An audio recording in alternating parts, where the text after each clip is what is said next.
Ministerio de Salud sancionó esta semana, con una multa de 21 millones de pesos, a la Universidad Libre de Barranquilla por el caso de los cadáveres de indigentes y vendedores ambulantes encontrados allí el 1 de marzo pasado.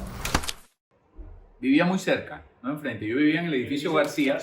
El edificio García queda a 3 cuadras cortas de la Universidad Libre. Con bastante frecuencia pasaba por ahí de bajada, pues venía en mi carro y pasaba por la Herrera para tomar la calle 47, que es donde queda el edificio García y donde yo vivía. Y bueno, yo pensaba, ¿no?, que en algún momento yo pude haberme detenido ahí, pero finalmente no iba a ser víctima porque yo no estaba en el foco del mercado, ese terrible mercado de la muerte de esta banda criminal que asesinaba era fundamentalmente habitantes de la calle. Pero algo que desdibujó y que de manera deplorable rompió pues la tranquilidad de la ciudad es ese suceso de lo que sucedió en la Universidad Libre, cuando pues desafortunadamente la gente que andaba por las calles, los indigentes, de manera perversa, eran azotados con un garrote para que después los estudiantes los cogieran como medio de estudiarlos, pues.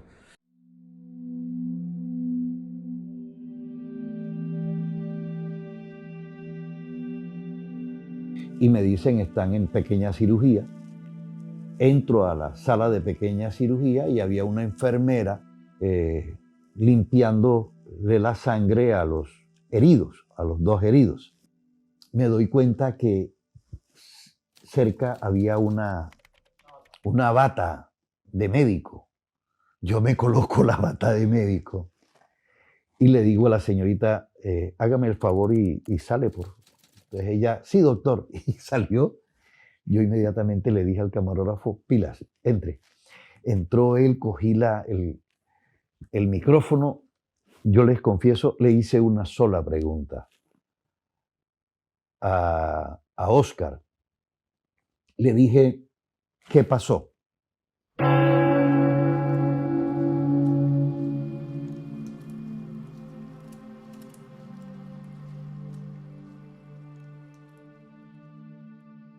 Realmente es un héroe, porque eso hubiera podido seguir años y años, y él logra pues destapar todo un conflicto que se venía dando casi que con la tolerancia y el descaro de no solo él, de quien hacía la ejecución, sino casi que un grupo de personas que tenían utilidades y ganancias a través de algo tan macabro y tan deshumanizado.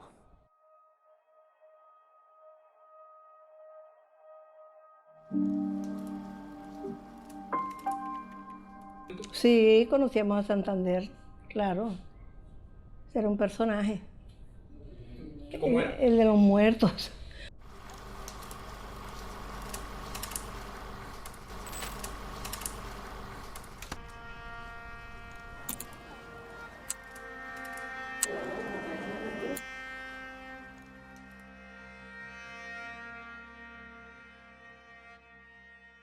Entonces, esos cadáveres no habían sido, para confirmarlo, no los había dado medicina legal. No, bajo ningún punto de vista, y sobre todo que eran muertes violentas, y toda muerte violenta tiene que pasar por medicina legal.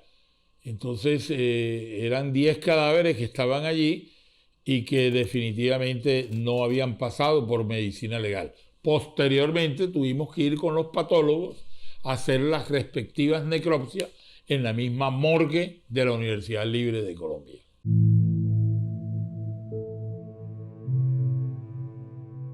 No, con esto quiero decirte que los cadáveres que se encontraron allí en la laguna que se hizo, que ya estaba hecha, pues, y donde estaban todas estas sustancias que servían para disecar a los cadáveres, formol y todo eso que los estudiantes de medicina y los profesores y el mismo Zabalza conocía eso. no habían contusiones que dijeran que con ese madero Zabalza o cualquiera de sus compañeros le habían dado un golpe contundente a la víctima. Y no, yo pues en realidad me atrevo a afirmar que esos cadáveres ya venían en estudio y ellos los tenían metidos en formol para el respectivo disecamiento y estudio que le correspondía a los alumnos.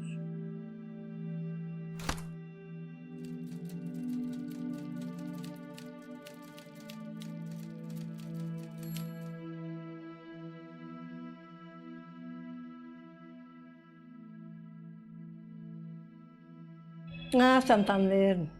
Yo creo que ya él murió. ¿Lo conoció en ese momento? Sí, conocíamos a Santander, claro. Era un personaje. ¿Cómo era? El de los muertos. No, normal, él era un trato normal. Nunca se pensó pues, que iba a estar involucrado en una cosa tan tenebrosa, digámoslo así, por decirte una palabra. Pero él con uno era una persona normal. Saludaba, el trato normal entre compañeros de trabajo. Yo, por ejemplo, nunca tuve la oportunidad de sospechar nada de él porque yo no iba por el anfiteatro ni nada, porque primeramente nada tenía que hacer por allí. Y segundo, esos olores tan fuertes que emanan de allí son terribles y eso me producía mi malestar estomacal y de todo, que está entre cadáveres. Uf, Dios mío. Pero no, él era una persona normal. La verdad que todo el mundo nos impresionó. Santander Zabalza, yo una vez le pregunté que cómo hacían para meter tantos cadáveres. Entonces él decía, no, cuando nosotros los tirábamos, uno pisaba al otro y el otro salía flotando y el otro y así los íbamos poniendo. Una de las cosas que alertó a las autoridades de que algo no estaba mal, que no estaba bien, perdón, era que los cuerpos que fueron encontrados en esa piscina de formol, las personas habían fallecido por muerte violenta. Tenían heridas con arma de fuego y heridas con arma contundente. Si tenían heridas con arma de fuego y arma contundente, el estado al que le pertenece un cuerpo de una persona cuando muere en forma violenta, lo trasladan inmediatamente a medicina legal. En ese momento, ¿recuerda cuál había sido la última vez que medicina legal le había dado un cuerpo, un cadáver a la Universidad Libre? Yo calculo que más o menos 4 o 5 meses le habíamos dado algunos cadáveres a la Universidad Libre, al igual que la Norte y al igual que la Metropolitana. ¿Y en la Libre quién era el encargado de ir a buscar los cadáveres o los llevaban directamente a la universidad? No, era encargado Santander Zabalza, que era el que se encargaba del formol, de manejar estos cadáveres en la universidad e incluso de la morgue en general para sacarle los cadáveres a los estudiantes para que pudieran estudiar. Lo que quedó de presente en este caso no era de pronto el comercio de órganos, aunque los órganos y las partes de los cadáveres se las vendían a los estudiantes de la Facultad de Medicina para que se las llevaran hasta para sus casas, para que ellos pudieran estudiar. La situación, el escándalo fue tal que los estudiantes, muchos, se impresionaron con que iban a terminar presos y comenzaron a deshacerse de las partes de cadáveres que tenían.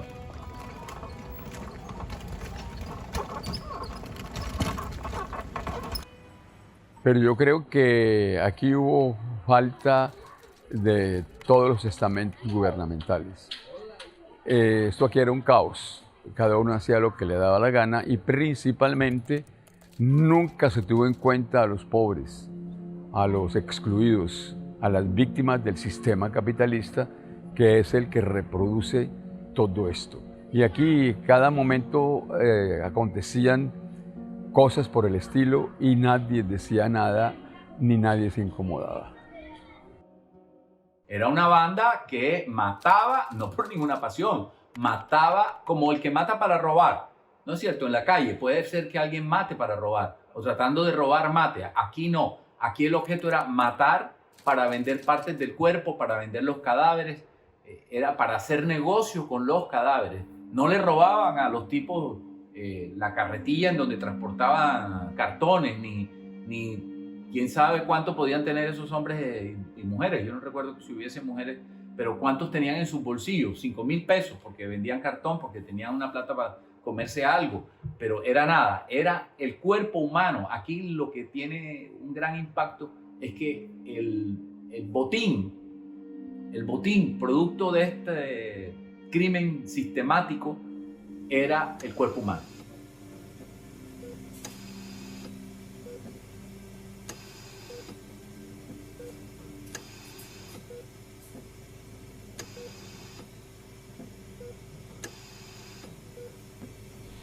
Ya que usted estaba muy cerca de estos puestos administrativos, intuyo que sí conocía un poco más a Eugenio Castro Ariza, síndico. Sí, él era el síndico de la época. Como las elecciones estuvieron ahí cerquita de cuando sucedieron estos hechos, yo creo que fueron cerquita. Una semana. Entonces en esa, bueno, de siempre, las universidades se han dedicado a hacer mucha política. Y eso, combinarme educación con política es bastante complejo, porque se pueden dar cosas como esta que se dio tan grave, que nadie sospecha nada, pero se dieron los hechos. No puedo yo señalar a Eugenio Castro de que fue artífice de algo o qué. Para eso estuvo el proceso y fue un proceso largo. Él estuvo detenido, preso.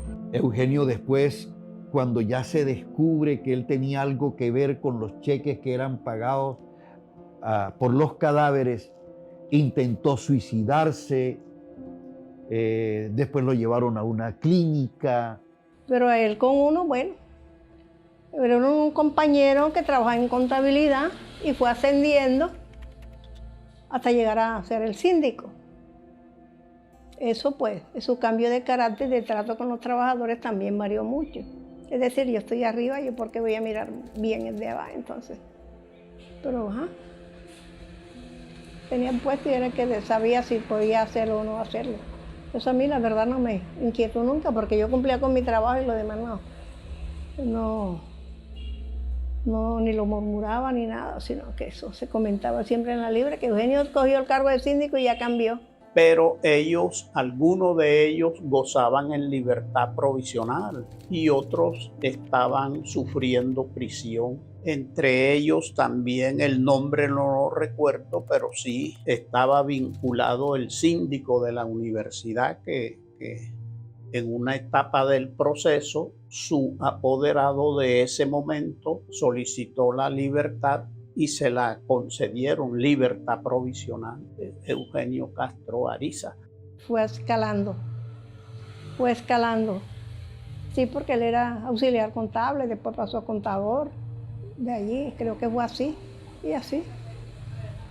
Pienso que fue por derechos propios también, no sé.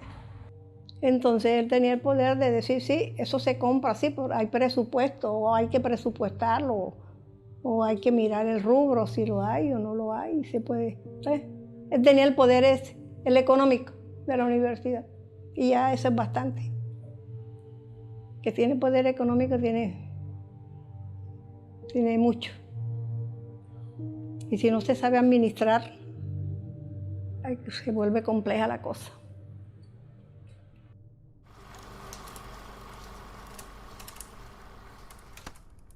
Que él está dispuesto a darme lo que sea. ¿Qué cuánto quiero? Yo le dije, ¿me está ofreciendo dinero? Me dijo, sí. ¿Cuánto quieres? Yo creo que todas las sentencias en Colombia, antes más que ahora, son todas compradas.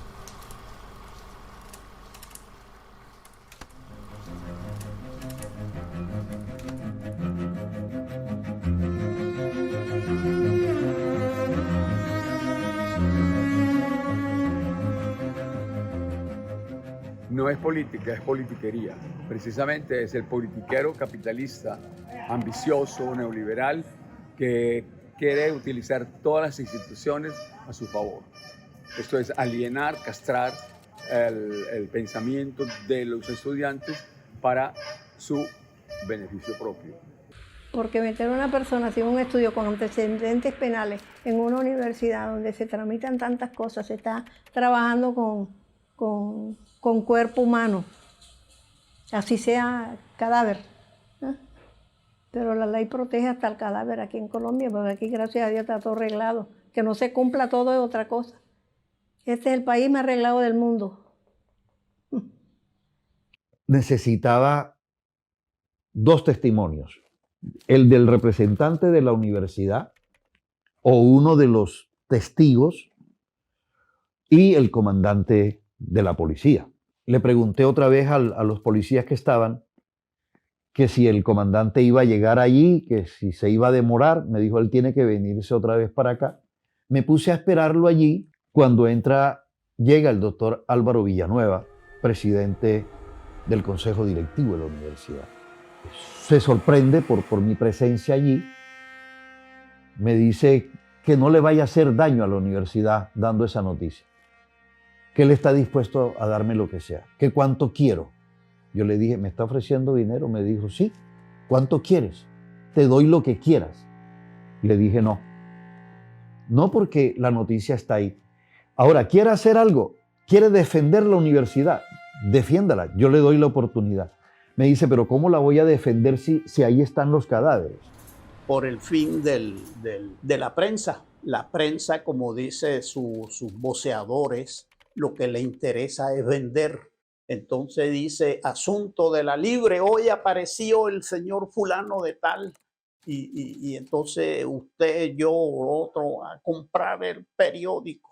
Está el periódico sensacionalista y está el que no lo es, el que dice un poco la verdad, pero la verdad periodística, pues. Y así son todas las cosas. Entonces por eso los jueces se mantienen de que son oídos sordos y para evitarse precisamente el momento en que tenga que llamar a un periodista. Usted sabe más que el proceso, venga, declare.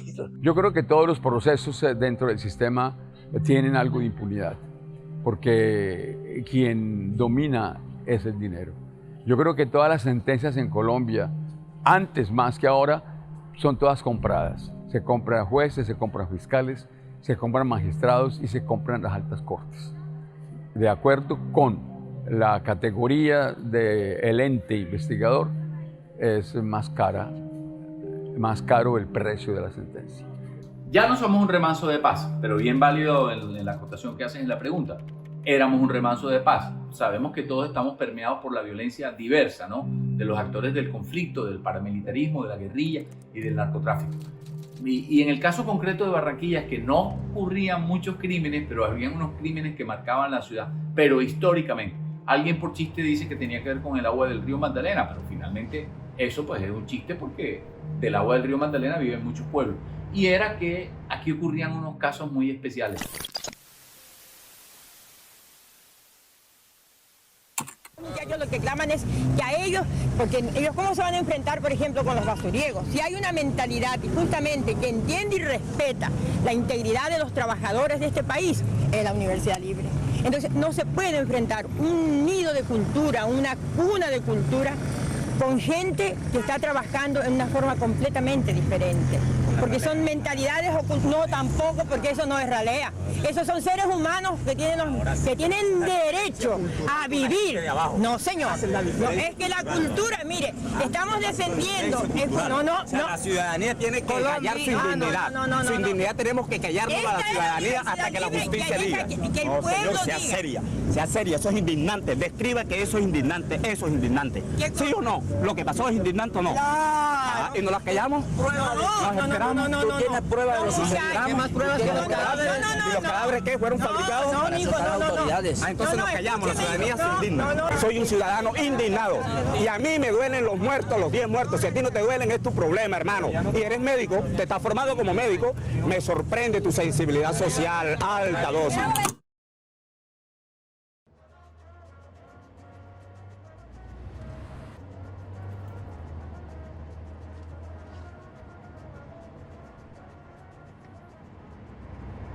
Ya se está disipando porque el tiempo es el mejor aliado del olvido, pero yo cuando pasaba por ahí sentía un cambio de energía.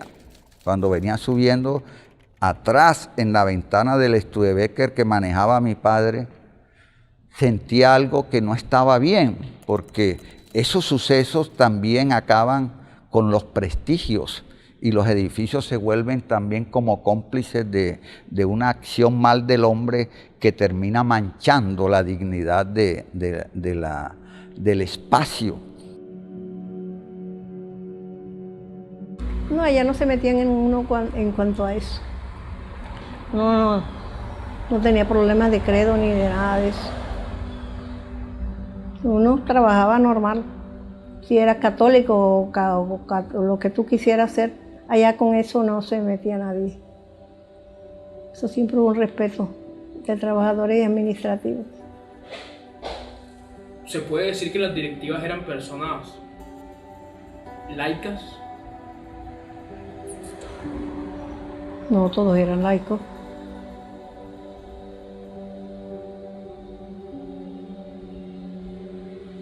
Pero yo no sé qué tipo de religión podían profesar ellos. De pronto masones. Pero no sé.